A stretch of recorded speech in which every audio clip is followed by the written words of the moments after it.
Hello class, my name is Megan Derrick, and this is for week 2, Technology Assisted Language Learning.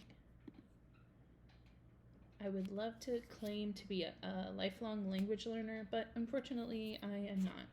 English is my first language, so I try to squeeze in learning other languages when I can.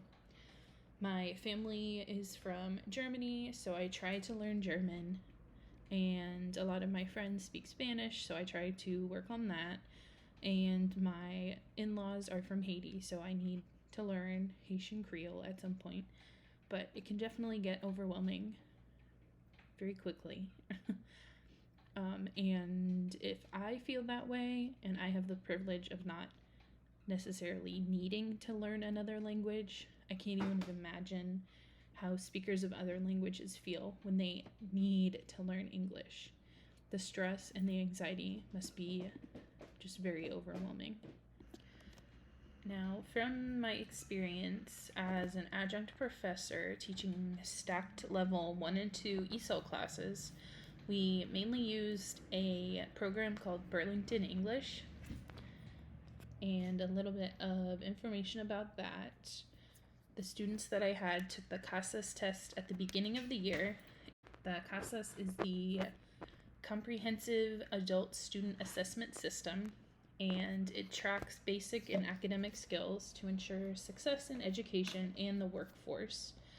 So being in a level 1-2 class means that students have English foundations, but kind of very limited English. And at the end of the semester, my students would take the CASAS again to see their learning gains. And if they had gained a certain amount of points, they would be bumped up to level 2 or 3 or even higher.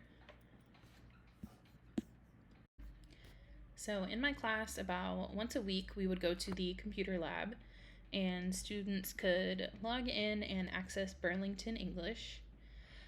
But at the beginning, we spent about 2 weeks learning basic computer skills, like how to log on, and since they really didn't know anything about English, learning computer skills was kind of a struggle, so we spent a long time doing that.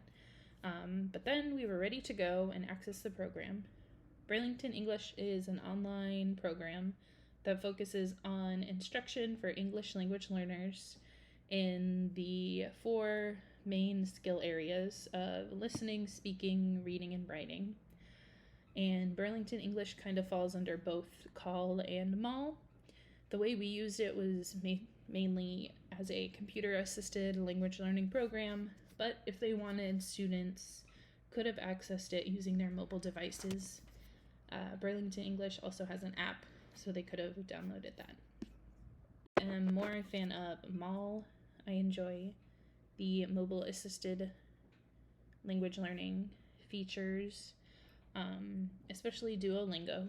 As you can see from my kind of app analytics, I'm not a very good fan. I don't use it as much as I probably should. But as a PhD student with 3 part-time jobs, time is of the essence. The ease of access and availability of mobile-assisted language learning programs suit me best. If I have a few minutes during the day, or if I wake up in the middle of the night, I can do a lesson quickly to keep up my skills, which is probably not the best strategy to learn a new language, but to maintain what I already have, it kind of works fine. And the great thing about Duolingo is how they are always updating their software and adding new languages. Most recently, they added Haitian Creole. So now I have no excuse not to learn the language. Duolingo also employs listening and speaking, which is great.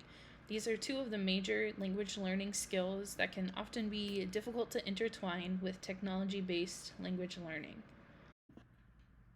Now, some programs are both CAL and MAL, like Memrise. It is an app for mobile devices, but it's also a website. I don't believe it has an actual downloadable program, but it is available in website form. There's also Rosetta Stone. I know that was kind of a more well-known CD-ROM in the 90s or so, where users could learn a new language with just a CD. Now Rosetta Stone is available on mobile devices too, so we can kind of see that shift from the computer-assisted side to the mobile-assisted side. But I have been interested in the usage between call and mall a lot recently. I did a study at a local elementary school here in Pinellas County about the shift from call to mall. And here is the poster board that I had. I presented it at USF a couple months ago. As we can see, teachers use call more in classes, but there is definitely a shift towards mall in the future. The ease of access with mobile devices allow for students to learn on the go, which is great. So I look forward to learning more about that and to see the shift in the future.